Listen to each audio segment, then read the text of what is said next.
Alright, next section that we're going to think about is, I think that's important to know, is that this is on the road to putting us on the road to solution here. Know thyself, the original man. He says about that subject, it is the knowledge of self that the so-called Negroes lack, which keeps them from enjoying freedom, justice, and equality.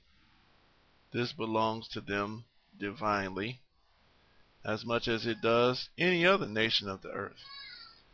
And that's basically what we always argue about. We argue why black people can't do this, why black people have this going on, why black people always fighting each other. This is the beginning of that solution to clear that up. Is basically telling you, and he basically giving you a so-called Negroes.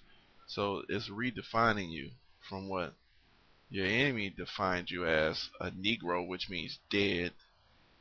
So, you know, I just think that's a good point to think about, is knowledge of self. And that basically put a lot of people onto researching the history of black people. And by doing that, we uncovered so much that white people never told us. You know, of course, he told us also that we are the original people. Back then, when he was saying that, you know, many of us thought white people came first because of Adam and Eve. I mean, we just couldn't believe. We thought we was sons of Ham. We came later. We was cursed. So, and then of course, as we research, we find out now today it's common knowledge that black people were first, but back then it wasn't. All right, and the final section that I'll give to you, to me is so good, is, you know, you can't fight something that you don't recognize. And, you know, the enemy has had such an advantage over us for so long, is because, you know, he was able to have the advantage of keeping us in ignorance while he developed his technology, his mind, his science, and, you know, his rulership, you know, skills. So they have the knowledge of ruling, you know, running companies, running everything. They have the knowledge of running politics. They know how to box us out and everything. And you know, we were basically in a situation of absolute ignorance. So, you know, by him identifying the devil for us, which is, you know, about page 100. I mean, he basically identifies the devil. He identifies the enemy of us. This way we can start to resist the enemy. You can't resist somebody that, you know, you think, you know, even to this day, black people still think that we, each other, are the main enemy. That's why you see self-destructive behavior. You don't understand why some of the same black people that will say black people are always shooting and killing each other, black on black crime.